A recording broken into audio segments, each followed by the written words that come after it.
Salut mes nakamas, c'est le Dog, j'espère que vous allez bien. Bienvenue pour la critique analyse de ce chapitre 995, un chapitre absolument monumental. Franchement, je l'ai adoré, je l'ai kiffé.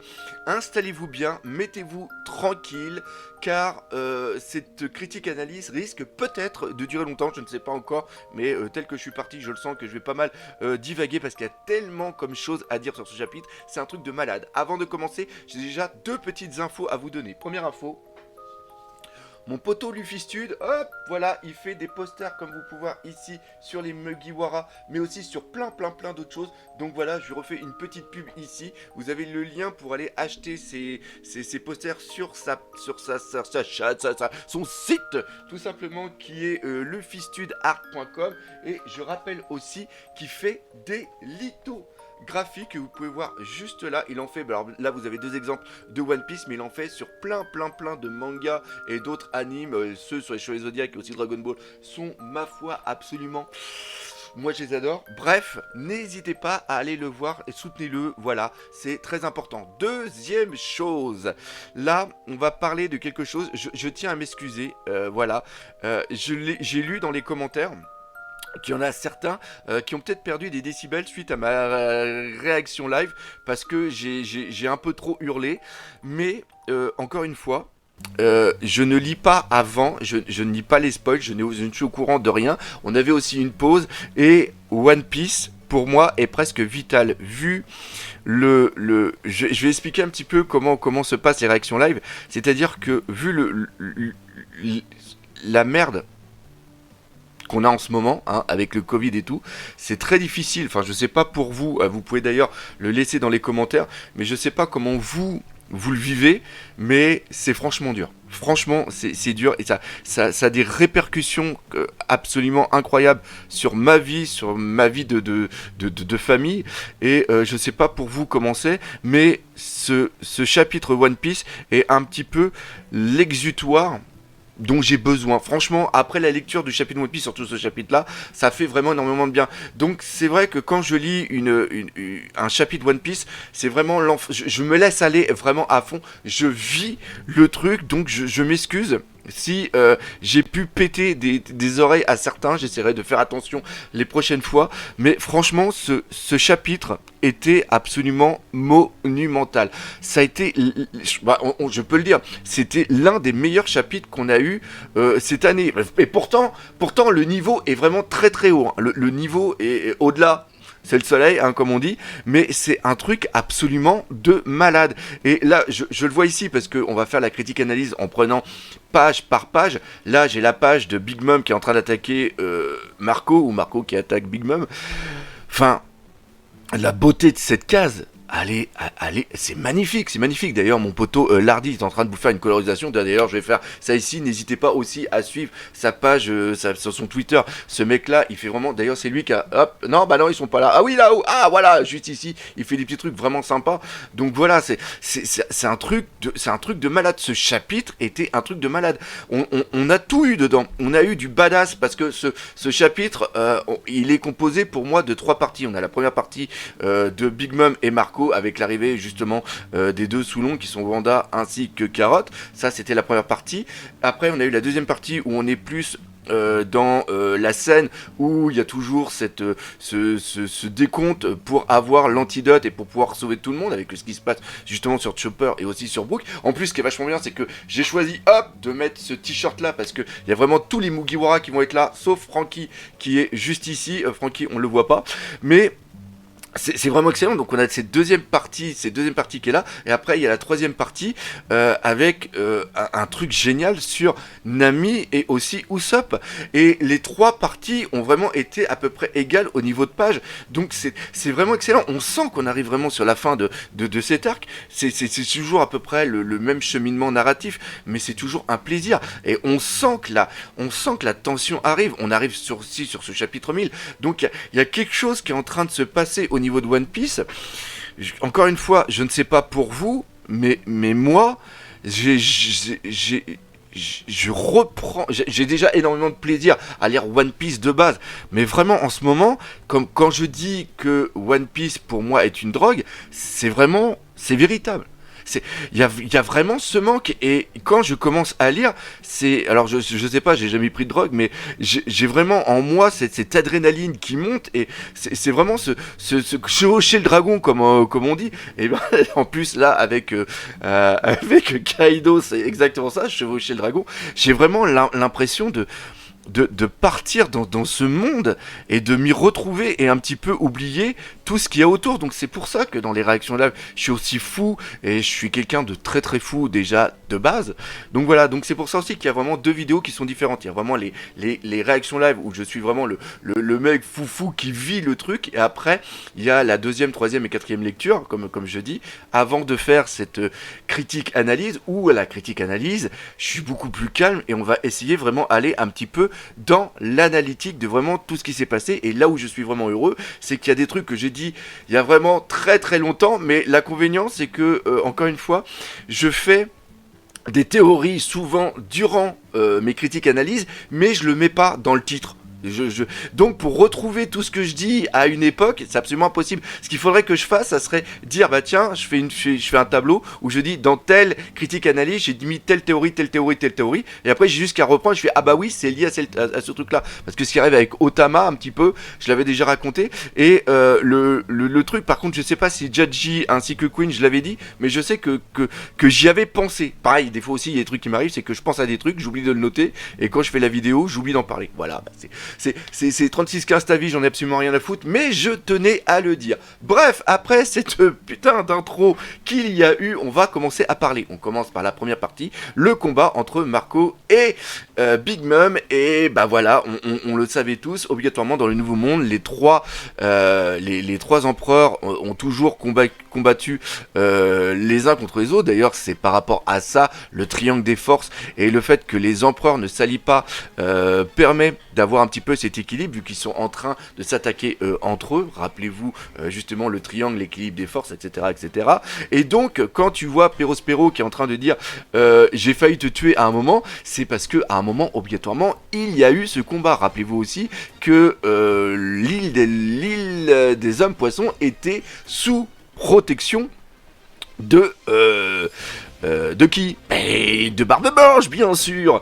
Et suite à sa mort, c'est Big Mom qui l'a pris. Ce qui veut dire que Big Mom avait déjà des vues sur cette île. Et donc on peut parfaitement imaginer qu'il y a eu des combats pour cette possession. Et comme on sait que je vais y arriver, mais non, je vais pas y arriver, que Barbe Blanche était quelqu'un qui avait vraiment un sens de la famille vraiment très très grand. On peut penser aussi que l'île des hommes poissons était aussi un petit peu ses enfants, toutes les îles qu'il possédait étaient un petit peu aussi entre guillemets sa famille. Donc voilà, on peut imaginer qu'il combattait pour ça. Il faut aussi rappeler que Barbe Blanche, Kaido ainsi que Big Mom ont fait partie du même équipage. Donc peut-être qu'entre Barbe Blanche et Big Mom, il y avait une certaine animosité qui date de cette époque où ils étaient dans l'équipage des Rocks. Donc voilà, il y a plein de choses à imaginer. Et encore une fois, c'est une petite phrase qu'il est en train de te lâcher, qui est vraiment génial. Et justement, en parlant de petites phrases qu'Eiichiroda a lâché, c'est quand Marco dit il ne faut pas sous-estimer la puissance de Big Mom. Big Mom est vraiment très très puissante. Comme je l'ai dit durant l'action live et comme je l'ai dit aussi durant certaines critiques analyses, il ne faut pas sous-estimer la puissance. Même si Eiichiroda met une certaine dérision sur le caractère de ce personnage, on a vu qu'elle est hyper puissante. Tout ce qu'elle a fait quand elle était enfant sur Elbaf, tout ce qui s'est passé après, c'est vraiment à noter que ce personnage est énormément puissant. Et même s'il a toujours ce traitement qui est assez burlesque, c'est justement pour après, plus tard, nous donner une action hyper badass, vraiment nous montrer la puissance qu'a Big Mom. Donc ça, encore une fois, c'est quelque chose que j'ai énormément apprécié. Donc il y a aussi le fait que le feu, ça aussi, mais putain, il y a eu tellement comme chose, que Big Mom attaque avec Prométhée et que le feu de Prométhée était un petit peu neutralisé par les flammes du Phénix. Ça reprend aussi un petit peu la puissance des différents fruits du démon, où tu avais le fruit du démon de Ace qui était moins puissant que le fruit du démon de Akainu.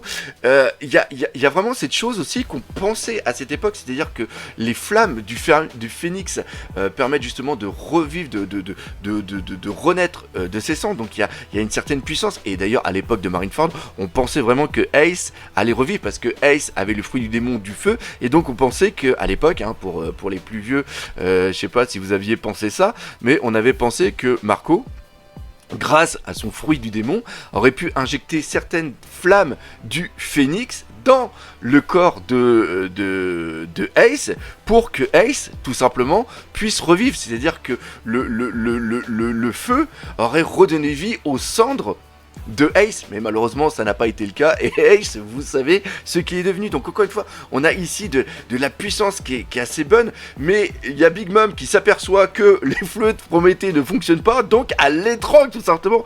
Et là tu vois vraiment Marco qui est un petit peu dans la merde, parce que il y a Perospero qui est avec son bras de bonbon et qui fait après un arc, et là il y a vraiment Marco qui dit ah, là franchement ça craint, je suis un petit peu dans la merde. Et là bien sûr, qui c'est qui arrive Wanda et Carotte, que j'ai l'image qui est juste là, et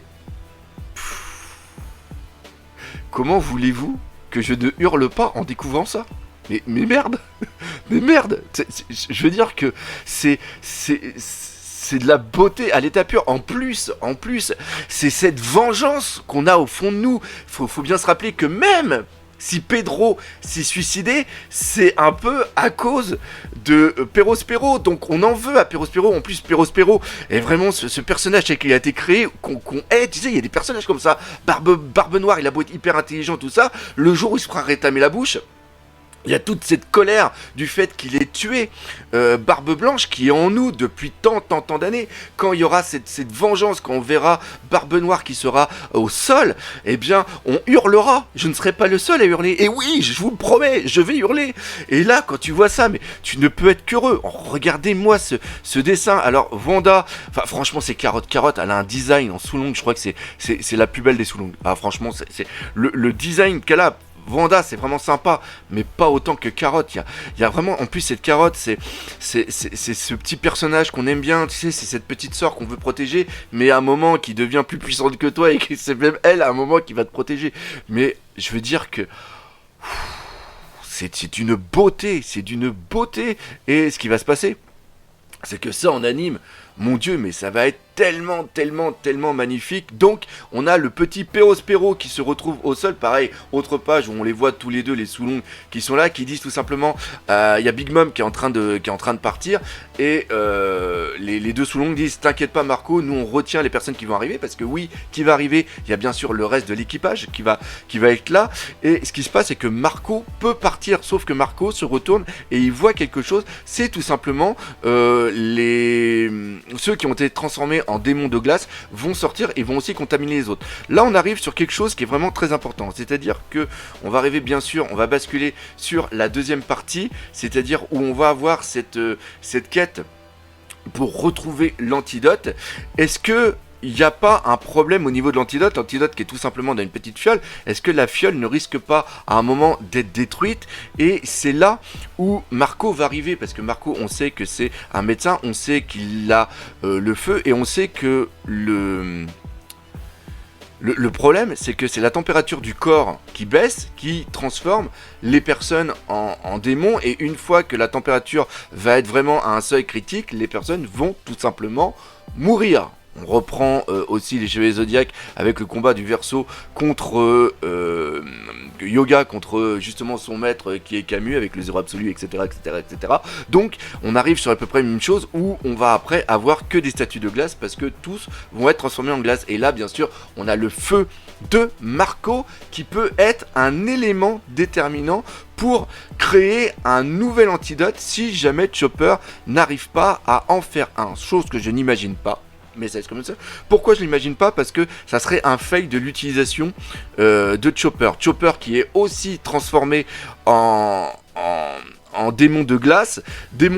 Et il s'en était pas aperçu. Pourquoi? Parce que tout simplement, c'est un renne. Le renne vit dans les pays qui sont vraiment très froids. Donc il y a aussi cette chose-là. Il y a cette chose aussi que il va pouvoir combattre, non, il va pouvoir résister beaucoup plus longtemps que les autres personnes, et ça va lui permettre surtout de faire cet antidote, parce qu'il a réfléchi à quelque chose. On sent qu'il a réfléchi à quelque chose. Et ce que j'aimerais énormément, ça serait qu'il y ait cette alliance avec Marco et que Marco fasse l'antidote avec Chopper et que Marco soit ébahi par la technicité de Chopper. C'est-à-dire qu'on a Marco, un personnage que j'adore, qui est en admiration vers Chopper. Franchement, ça serait un boost vraiment excellent. Donc c'est comme ça que je vois la chose. Là aussi, ce que j'ai aimé sans aimer, c'est tout simplement le petit traitement qu'on a d'Apu. Apu est un personnage aussi qui a été créé pour qu'on le déteste. Le traître qui était déjà là de base, mais en un sens c'est un pirate, être un traître c'est un petit peu normal si on suit un petit peu la logique de Kaido. Et là franchement, tu vois qu'il est poursuivi, il fait sa technique justement avec l'explosion, avec la musique, et là on voit qu'il y a... Ah bon ? Pourquoi ça fait ça ? Ah, excusez-moi, un petit son avec le PC. Donc, ce qui se passe avec Apu, c'est que Apu arrive à contrer l'attaque de Drex, Jazz Drex, et oui, je l'ai mal prononcé, vous inquiétez pas, c'est normal, et aussi de Zoro. C'est fou. Enfin, je sais pas pour vous, mais pour moi, c'est fou. Les deux tonfa, comme ça, et il arrive à parer les deux attaques. Il ne faut pas sous-estimer quand même que c'est une supernova. Enfin, d'un point de vue statut, il est légal de Drex et aussi de Zoro. Alors par rapport à Zoro, il le dit bien, à la base lui il veut aller combattre avec Kinemon aux côtés de Kinemon. D'ailleurs on voit le lien qu'il a avec Kinemon, ça c'est vraiment excellent. Il veut combattre à côté de Kinemon Kaido. Donc c'est peut-être pour ça qu'il s'est retenu. L'autre chose aussi c'est que il a la fiole. D'ailleurs je sais pas où il a foutu la fiole Apu, parce que d'habitude il l'avait dans la main et là il a réussi à le mettre dans la poche pour après prendre ses deux tonfas. Mais ce qu'il faut imaginer, c'est que Zoro s'est un petit peu retenu justement pour pas péter la fiole. Donc ça fait le combat. On voit aussi que Jazz Drake a vraiment, lui il le déteste. Il le déteste, là il le dit carrément, il le déteste. Et on peut imaginer que le combat après, Zoro va devoir être un petit peu plus méchant pour pouvoir l'attaquer. Mais on voit les tonfas normalement qui ont des... Je sais pas s'il y a vraiment... Oui, il y a vraiment du haki sur le tonfa. En plus, on voit que l'arme de Zoro est aussi remplie de haki. Mais il y a ce petit moment de gloire, et je sais que parmi vous, il y en a certains qui aiment Apu. Pareil, n'hésitez pas à le dire dans les commentaires. Team Apu, à la rigueur, laissez un petit tag Team Apu pour voir qui l'aime. Et ce qui est vraiment bon, c'est qu'il a son petit moment de gloire. C'est bien parce que Ichiro Oda ne met pas... les personnes de côté. Il y a vraiment ce côté où chacun a sa puissance, chacun a son petit moment, et ça fait quand même super plaisir. On arrive sur un petit truc, encore une petite case que nous met Eiichiro Oda. Là, il y a deux choses. Alors, la chose, c'est ce que beaucoup ont retenu de ça, c'est-à-dire qu'on a Queen qui prend les Wanted et voit que le numéro 2 et le numéro 3, c'est tout simplement Zoro et Sanji. Alors ça, c'est lié seulement qu'aux primes. Queen ne les connaît pas, il ne juge que les primes, et les primes ne reflètent pas la vraie puissance. Et désolé de faire mal à certains, je ne suis pas un fanboy de Zoro, vous savez, et je l'ai dit depuis très longtemps, que mon personnage préféré entre les deux, c'est bien Sanji, mais il y a un fossé de puissance entre Zoro et Sanji. Sauf si bien sûr, Eiichiro Oda nous met, comme je l'ai dit dans une vidéo spéciale Sanji, une évolution, un réveil du pouvoir qu'il a en lui, parce que rappelez-vous que son ADN a été modifié, et ça va vraiment être important par rapport à ce que je vais dire juste après, et qu'il a aussi cette tenue. Et grâce à ça, on peut avoir un Sanji qui va avoir énormément de puissance. C'est-à-dire que quand, et je pense qu'il commence à l'accepter inconsciemment qu'il est un Vinsmoke, peut-être qu'il va ouvrir son pouvoir face à l'acceptation de qui il est réellement. C'est important. Et je reviens sur ce que certains avaient dit à l'époque. Oui, mais c'est de la triche, il utilise une tenue, c'est pas son vrai pouvoir. Zoro utilise des katanas. Voilà, il y en a d'autres qui utilisent des fruits du démon. Donc, le fait que Sanji utilise une tenue pour avoir plus de puissance n'est pas un cheat code. c'est vraiment quelque chose qui fait partie de lui-même. Et comme je dis, ça réveillera peut-être aussi une partie ou même la totalité de la puissance qu'il a dans son ADN. L'autre chose qui est vraiment excellente, c'est que on a la phrase n'empêche avoir dans son équipage le fils de Judge. C'est pas rien. Judge Vince Smoke. Et tout de suite, je vous ai dit, dans le truc, il a travaillé avec. Pourquoi ? Parce que comme je vous l'ai dit en intro et comme j'ai dit dans la réaction live, c'est une idée qui avait germé à une époque dans mon esprit.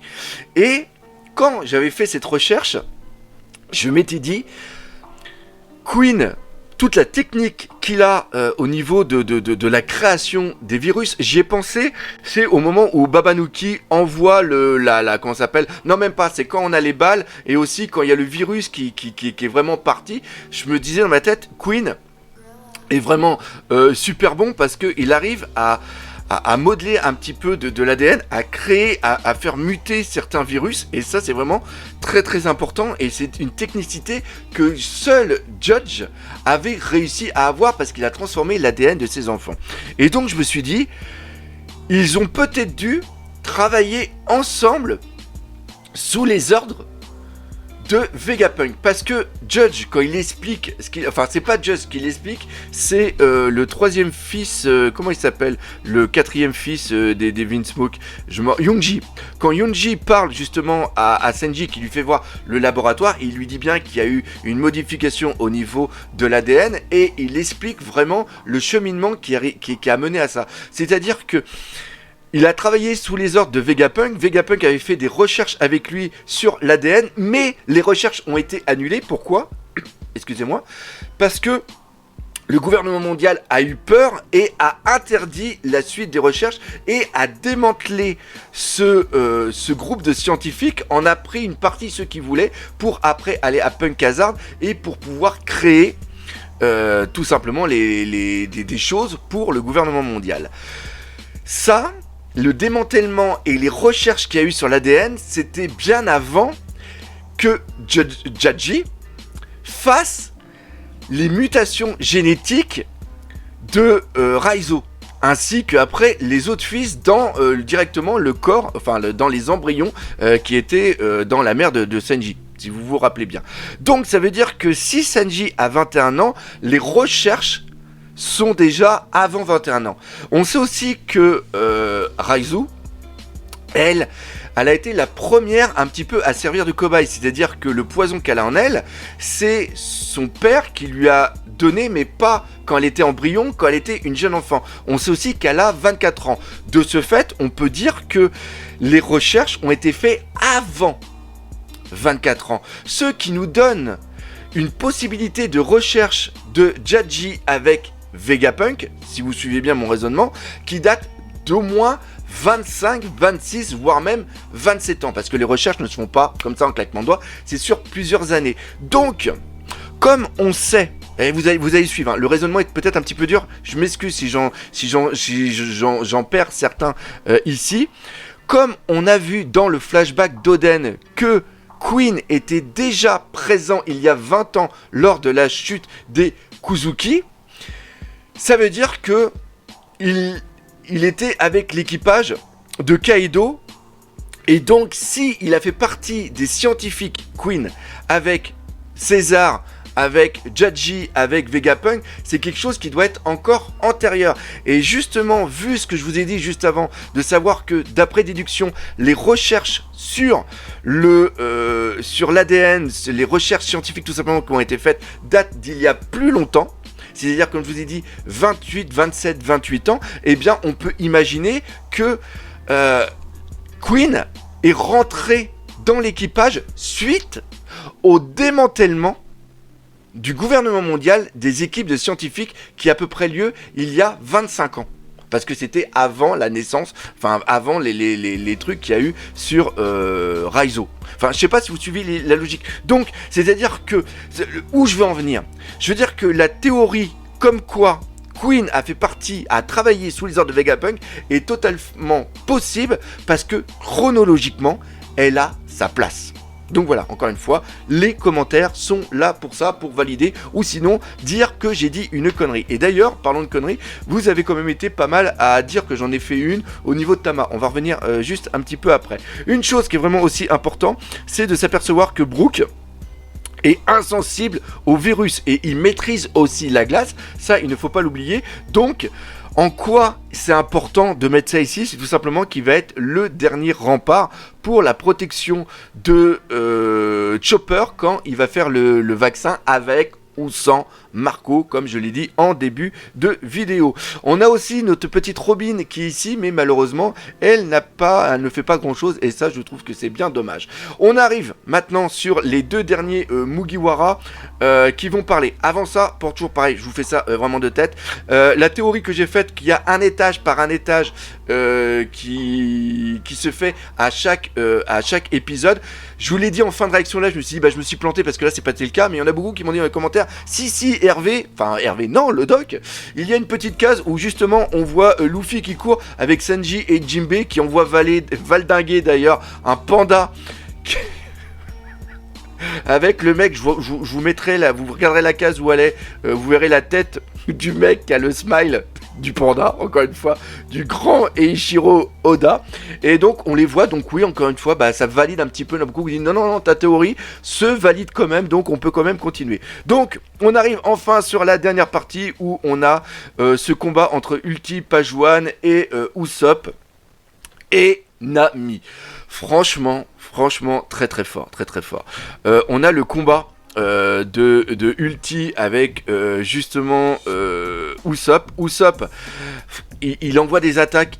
Franchement, pour son niveau, il est vraiment très bon. Ça fait énormément plaisir et il fait chier les autres. Ils le disent bien. Il nous énerve avec ses attaques. Ça veut dire que c'est ça Usopp. Usopp, c'est pas le mec qui va faire des attaques hyper badass où il va niquer les autres. C'est le mec, c'est ce petit caillou quand tu marches que t'arrives pas à enlever. T'enlèves ta godasse, tu dis il y a un petit caillou, ok, tu l'enlèves, tu continues à marcher, et 2 minutes plus tard, t'es obligé d'enlever encore ta godasse parce que le petit caillou il a bougé, on sait pas où il est. Usopp, c'est ce petit caillou qui arrête pas de t'emmerder, qui te fait penser à autre chose, et à cause de ce petit caillou par exemple, tu vas te tordre la cheville et tu vas te faire beaucoup plus mal. Cette analogie, je ne sais pas pourquoi je la fais, je l'ai pas du tout pensé, mais elle vient directement là dans cette vidéo. Donc Usopp, encore une fois, c'est un personnage que je n'aimais pas au départ, et depuis Dressrosa, enfin j'ai énormément, je vais dire que j'ai énormément d'amitié pour lui. Usopp, franchement, c'est vraiment super. Et Nami, je revois ça ici, Nami, j'ai presque eu les larmes pour elle pendant la réaction live, parce que ce qu'elle fait, c'est magnifique. On la voit au sol, et elle s'est pris des coups de boule.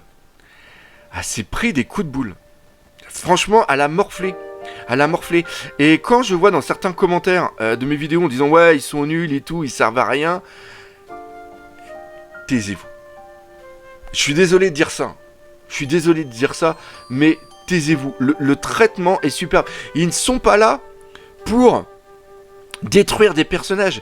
Ils sont là pour apporter quelque chose d'un point de vue narratif, pour apporter quelque chose d'un point de vue sentiment. Ils auront leurs petites choses à un moment, mais ce n'est pas des personnages, il ne faut plus les voir comme au niveau d'Alabasta ou au niveau d'Enies Lobby, d'avoir un truc qui va être vraiment hyper badass, où ils vont faire un truc qui va être monstrueux. Non, ils sont là pour apporter de l'humanité à cet équipage. C'est magnifique parce que, encore une fois, c'est un message d'Eiichiro Oda. Quelle que soit votre force, quelles que soient vos compétences, vous avez le droit d'exister et vous avez le droit de faire partie de quelque chose. Vous ne devez pas être obligatoirement au sommet de l'échelle pour pouvoir rayonner. Vous pouvez rayonner à votre propre niveau. Vous apportez obligatoirement quelque chose à quelqu'un. C'est ça le message. Encore une fois, si vous voulez seulement que Usopp et Nami fassent des trucs hyper badass, vous n'avez rien compris à l'œuvre. C'est exactement comme Krillin. Krillin apporte quelque chose à son niveau. Voilà, et c'est ça. Franchement, elle s'est fait martyriser. Et elle est toujours là. Elle a peur. Il y a aussi cette chose. C'est-à-dire que malgré ce que vous êtes, malgré ce qu'il y a à l'intérieur de vous, vous pouvez aller au-delà de ça. À la peur, elle sait qu'elle va mourir. Quand Ulti lui pose la question, lui dit... T'as dit qu'il allait devenir il a dit qu'il allait devenir le seigneur des pirates, alors que les seigneurs des pirates, c'est mon capitaine à moi. Ulti a dit ça, c'est Kaido. Alors dis-le que ton capitaine, c'est de la merde. Et Usopp est là pour lui dire, dis-le, c'est pas grave, ne meurs pas. Ce n'est qu'une parole. Et c'est le traitement de Usopp. Même Usopp, en disant ça, c'est pas quelqu'un qui ne mérite pas d'être dans l'équipage. C'est seulement quelqu'un qui comprend que être vivant, c'est plus important qu'être mort. Voilà, le doc 2020, être vivant est plus important qu'être mort. Voilà, ça c'est la phrase magnifique. Et là, elle le sait.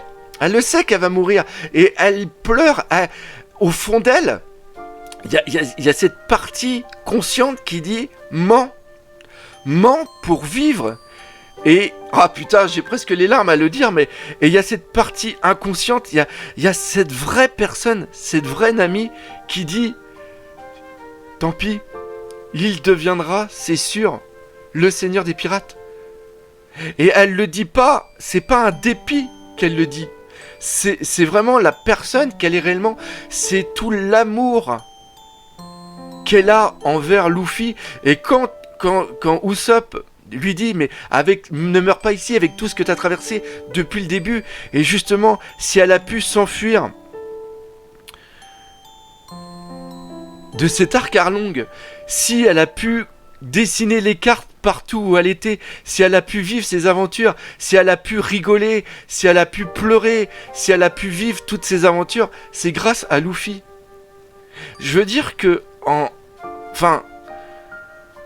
ça va au-delà de tout. Enfin, je sais pas pour vous comment vous avez vécu ce truc de Nami, mais il y a juste besoin de ça. En plus, par rapport au titre, la Kunoichi n'est pas Shinobu comme on aurait pu le croire, mais c'est vraiment elle. Je veux dire que le passage qu'on a ici est 1000 fois plus marquant que si elle avait réussi par une pirouette à battre Ulti. Ça, ce passage-là, pour moi, va beaucoup plus être marquant. Et pour moi, elle fait partie et elle fera toujours partie de l'équipage par ça. Enfin, c'est d'une beauté et c'est ce qu'on demande. C'est grâce à... C'est par ça qu'on aime One Piece. One Piece, on ne l'aime pas parce qu'il y a des combats hyper badass, parce que c'est hyper beau graphiquement, parce qu'il y a des choses. C'est par le traitement des personnages. Ça, dans un flashback, un truc comme ça dans un flashback, franchement, ça aurait été absolument sensationnel. Mais voilà, c'est-à-dire qu'il a même pas besoin de nous mettre, parce que quand on lit un flashback, inconsciemment, on se prépare à en recevoir plein la tête. Et bien là, au détour d'une page, et encore une fois, il y a de l'effet comique avant, il y a des trucs de badass et tout. Encore une fois, il y a plein de choses. D'ailleurs, je pense que ce chapitre-là est vraiment le dernier chapitre du tome 95, ou je sais plus combien, de toute façon. 97, peut-être, je sais plus. 98, je sais même plus. Mais enfin voilà, comme je vous disais la semaine dernière que une fin de tome doit être en apothéose, et bien on l'a ici. On a vraiment ce chapitre qui nous a vraiment tout donné. Il nous a vraiment tout donné. Et après, on a la fin avec Otama qui arrive avec le chien géant. Et il y en a beaucoup qui m'ont dit, parce que dès que j'ai pensé à ça, ça m'a rappelé une théorie que j'avais fait, justement, où grâce à son pouvoir, elle peut contrôler les animaux. Et c'est là où beaucoup m'ont dit non, elle ne peut contrôler que les animaux et contrôler que les smiles. Oui, on est d'accord, ça a été le cas avec Babanuki, ça a été le cas aussi avec Speed, mais quid du fait qu'elle ne puisse pas contrôler un Zoan, transformer un Zoan, le changer. Alors, la chose qui peut se passer, c'est-à-dire qu'un Smile ne peut pas se retransformer en humain. Il est ad vita aeternam, moitié animal, moitié humain. Et donc, de ce fait, le Dobidango qu'envoie justement Tama transforme pour toujours le personnage comme étant un allié. C'est-à-dire qu'il y a une liaison qui se fait entre maîtres et animaux. Et pas dans point maître, dans le fait, fais ce que je te dis. Je te parle qu'il y a un amour réciproque, parce que Tama elle aime les animaux. Et c'est peut-être pour ça aussi qu'elle a cette utilisation de ce pouvoir qui est comme ça. Parce qu'on rappelle encore une fois que le fruit du démon a un pouvoir de base qui après est transformé par l'utilisation de l'utilisateur.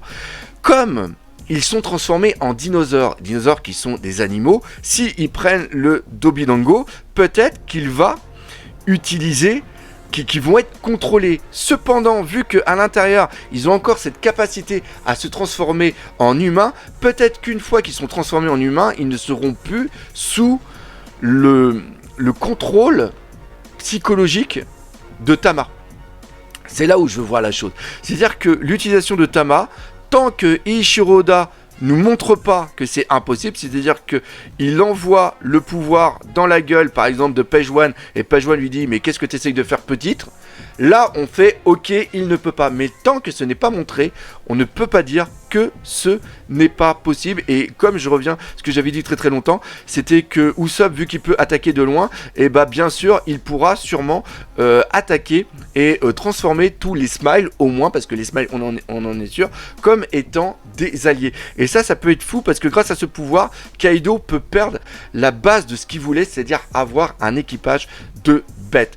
Bref, on est déjà à 36 minutes au niveau des rushs, hein, je le vois juste là. Je vais arrêter ici cette vidéo. J'espère que cette critique analyse vous aura fait plaisir, même si je sais que beaucoup n'aiment pas les vidéos trop longues. Moi, j'avais envie de parler, de vraiment dire tout ce qu'il y avait à dire sur ce chapitre. Vous, dans les commentaires, dites-moi si vous avez aimé cette vidéo et si vous pensez à peu près la même chose que moi sur ce chapitre. Comme d'habitude, merci de me soutenir et merci de me suivre. Laissez des commentaires, partagez, faites-vous plaisir, mais surtout, on n'oublie pas en ce moment, et c'est vraiment le principal, One Piece, c'est la vie. Allez, salut mes Nakamas.